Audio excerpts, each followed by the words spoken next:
Love break ஏற்பட்டு மனம் பாதிக்கப்பட்டிருந்தா. எனக்கு செம்ம கோபம். நான் அவளை நேரில் கூப்பிட்டு வார்ன் பண்ணேன். நான் நினச்சா சோஷியல் மீடியாவில் தூக்கி போட்டேன்னாக்கா பற்றிக்கும்.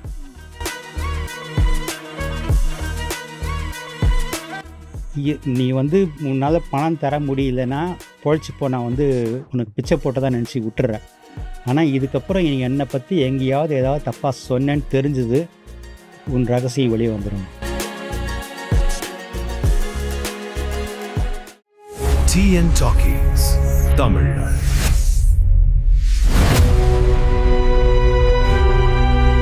ஐஸ்வரி கணேஷ் சிம்புவை ஹீரோவாக வச்சு கொரோனா குமார் அப்படிங்கிற படத்தை ப்ரொடியூஸ் பண்ண பிளான் பண்ணார்.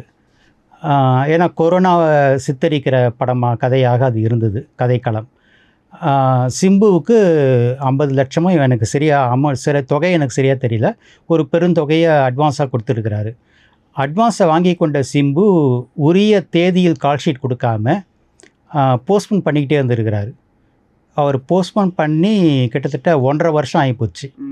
அதுக்கு பிறகு ஐஸ்வரி கணேஷுக்கு என்ன தோணிடுச்சுன்னா, கொரோனா முடிஞ்சு போய் எல்லா மக்களும் அதை மறந்தே போயிட்டாங்க. இப்போ இதுக்கு பிறகு அந்த படத்தை தொடங்கி அதை முடிக்கிறதுக்கு இன்னும் ஒரு வருஷம் ஆகும். அப்போது அது இர்ரெலவெண்ட்டாக போயிடும், அதனால் அந்த படம் ஓடாதுன்னு முடிவு பண்ணி அந்த படத்தை ட்ராப் பண்ணிட்டார். ட்ராப் பண்ணிவிட்டு சிம்பு கிட்ட கொடுத்த அட்வான்ஸை திருப்பி கேட்டிருக்காரு. கொடுத்த அட்வான்ஸை அவர் திருப்பி கொடுக்காம தாமதப்படுத்தியிருக்கிறாரு. இதனால் ஐஸ்வரி கணேஷ் ப்ரொடியூசர் கவுன்சிலில் கம்ப்ளைண்ட் பண்ணி, அதுக்கு பிறகு வெற்றிமாறன் இயக்கத்தில் சிம்பு நடிக்க தொடங்கின அரசன் படத்துக்கு ப்ரொடியூசர் கவுன்சில் தடை விதிச்சிட்டாங்க.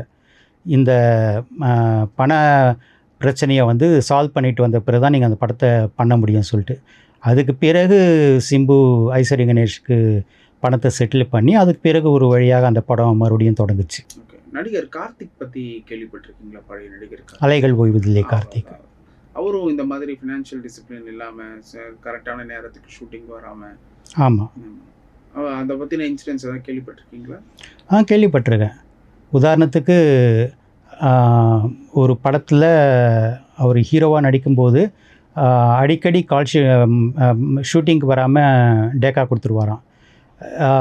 அவருடைய மேனேஜர் மூலமாக என்ன சொல்லிடுவாராம், சாருக்கு உடம்பு சரியில்லை அப்படின்னு சொல்லிடுவாராம்.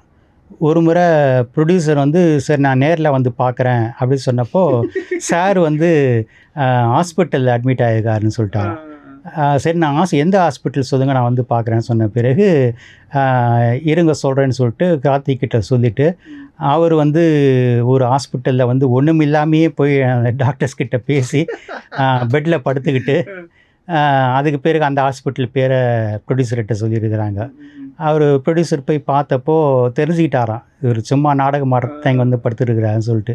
இருந்தாலும் ரொம்ப அவரை இது பண்ண வேணாம், ட்ரில் பண்ண வேணாம் அப்படின்னு பரிதாபப்பட்டு, சரி நான் அடுத்த வாரம் கண்டிப்பாக வந்துடுறேன் சார்னு சொல்லிட்டு அவர் சொன்ன வாக்குறுதியை நம்பி போயிட்டாராம். அதுக்கு பிறகு அடுத்த வாரம் நடித்து கொடுத்தாராம். அந்த மாதிரி அவரை பற்றி கால் ஷீட்டு சொதப்பல் நிறைய, இன்ஃபேக்ட் அவர் ஃபீல்ட் அவுட் ஆனதுக்கு அதுதான் காரணம்னே சொல்லுவாங்க. நடிகர்கள் ரொம்ப ஃபினான்ஷியலாக டிசிப்ளின்டாக இருக்காங்களா? வாங்கின அட்வான்ஸ்லாம் கரெக்டாக நடிக்கலைன்னா கொடுத்துருவாங்களா, இல்லை அவங்க அம்மா விட்டு பேசி ரொம்ப தொல்லை பண்ணுவாங்களா?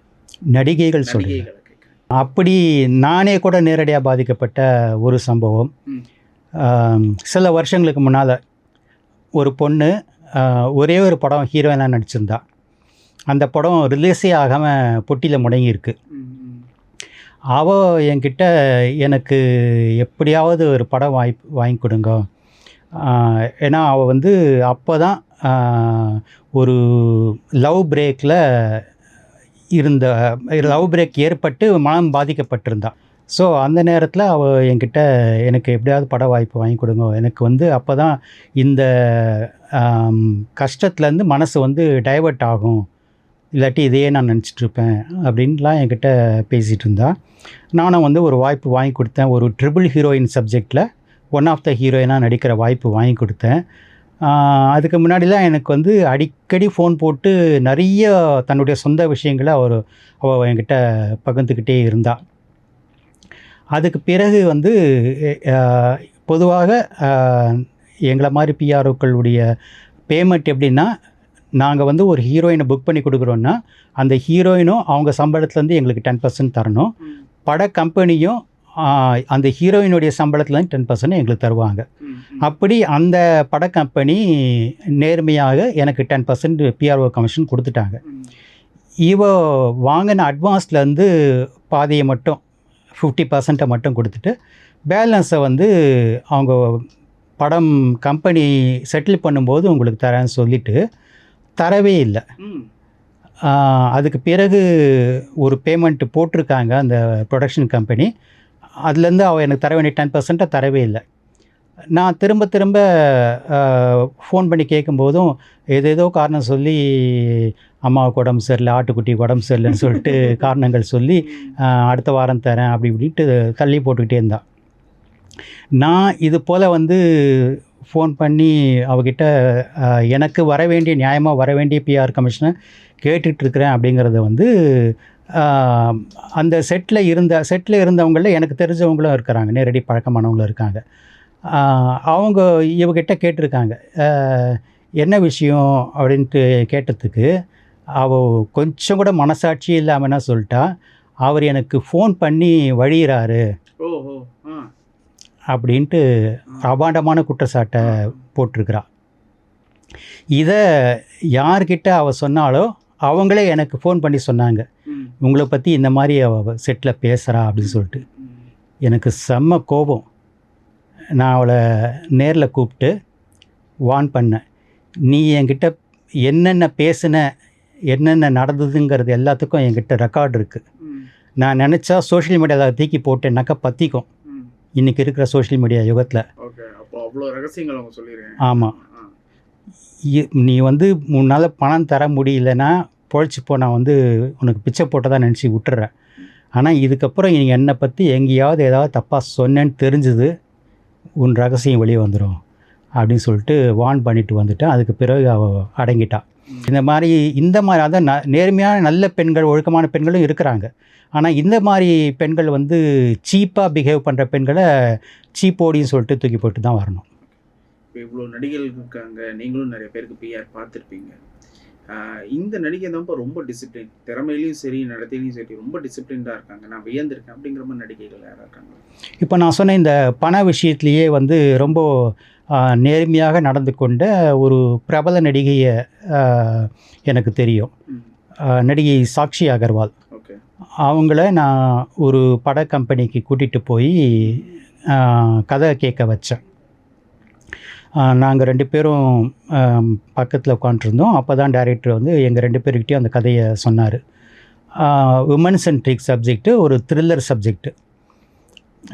அதை ரொம்ப ஆர்வத்தோடு கேட்டுக்கிட்டாங்க சாக்ஷி அகர்வால். அதுக்கு பிறகு அதுக்கு முன்னாடியே நான் வந்து அவங்களுடைய எத்தனை நாள் அவங்களுக்கு டேட்ஸ் தேவைப்படும் அப்படின்னு கேட்டுக்கிட்டு நான் அவங்களுடைய சம்பளம் பற்றி நான் முன்னாடியே அந்த டைரக்டர்கிட்ட சொல்லிட்டேன் நான். அதனால் இந்த கதையில் நான் நடிக்கிறேன்னு அவங்க ஒத்துக்கிட்ட உடனே அவர் 50,000 லிக்விட் கேஷை எடுத்து அவங்க கையில் கொடுத்துட்டார். எந்த கையெழுத்தும் வாங்கலை, ஜிபே பண்ணலை, எதுவும் இல்லை.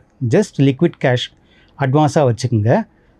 அதுக்கு பிறகு வந்து ஒவ்வொரு ஷெடியூலுக்கும் உங்களுக்கு ஒவ்வொரு பேமெண்ட்டு போடுறேன். எந்த ஷெடியூல் என்ன பேமெண்ட்டுங்கிறது நான் சாருக்கு மெசேஜ் அனுப்புகிறேன், அவர் உங்களுக்கு ஃபார்வர்ட் பண்ணுவார் அப்படின்னு சொல்லி எங்களை அனுப்பிட்டார். நாங்கள் வந்ததுக்கு பிறகு கிட்டத்தட்ட ஒரு 4 டேஸாக வந்து டைரக்டர் தரப்புலேருந்து எனக்கு ஃபர்தர் இன்டிமேஷன் எதுவும் வரல. சாக்ஷி எனக்கு ஃபோன் பண்ணி கேட்டாங்க, என்னாச்சு வித்து, அந்த படம் அதுக்கப்புறம் வந்து எதுவும் சொல்லவே இல்லையே அப்படின்னு கேட்டாங்க. எப்போ ஷூட்டிங்லாம் சொல்லவே இல்லையேன்னு கேட்டாங்க. நான் கேட்டு சொல்கிறேங்கன்னு சொல்லிட்டு நான் அவங்கக்கிட்ட கேட்டதுக்கு பிறகு அந்த டைரக்டர் தயக்கத்தோடு சொன்னார், அவர் வந்து டெபட் டைரக்டர், அவர் மேலேயும் தப்பு கிடையாது சார். ப்ரொடியூசர் வந்து ஃபஸ்ட்டு இந்த ஸ்டோரி வேணாம், ஃபஸ்ட்டு வந்து ரொம்ப ஒரு கமர்ஷியலாக சக்ஸஸ் ஆகக்கூடிய ஒரு ஸ்டோரியை பண்ணலாம். ஏன்னா ப்ரொடியூசருக்கும் அதான் ஃபஸ்ட்டு படம். அதனால் இந்த ஸ்டோரி இப்போ பண்ண வேணாம், இதை வந்து போஸ்ட்போன் பண்ணிக்கலாம், இப்போ வந்து ஒரு கமர்ஷியல் ஸ்டோரி வந்து ஒரு பெரிய ஹீரோ வச்சு பண்ணலாம் அப்படின்னு சொல்லிட்டாரு சார் அப்படின்னாரு. சாரி கேட்டுக்கிட்டார் என்கிட்ட. கேட்டுக்கிட்டு அந்த 50,000 அட்வான்ஸை திருப்பி தர முடியுமா, வாங்கி தர முடியுமா சார்னு கேட்டார். சரின்னு சொல்லிட்டு நான் சாக்ஷிக்கு ஃபோன் பண்ணி இந்த விஷயத்த சொன்னேன். சாக்ஷி வருத்தப்பட்டாங்க. எதுக்கு வருத்தப்பட்டாங்கன்னா, பணத்தை திருப்பி கொடுக்கறதுக்கு வருத்தப்படல.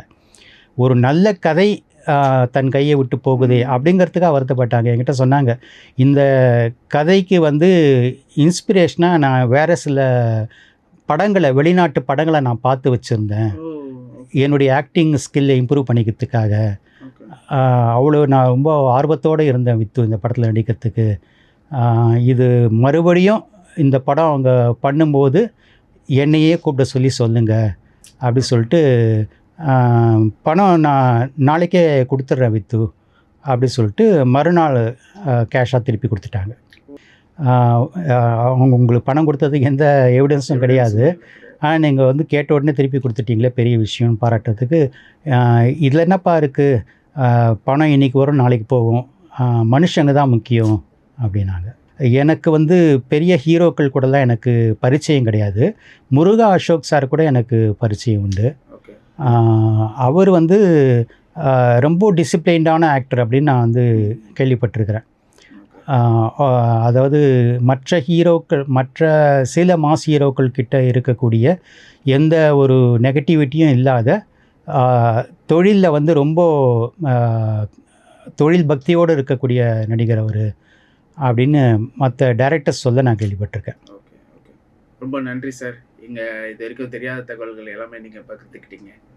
முக்கியமாக வந்து சாக்ஷி அகர்வால் மேம் வந்து இவ்வளோ ஜென்ரஸான ஒரு ஆளுங்கிறது இந்த பேட்டியில் தான் முதல் முறையாக வெளிப்படுது. ரொம்ப நன்றி சார். நன்றி.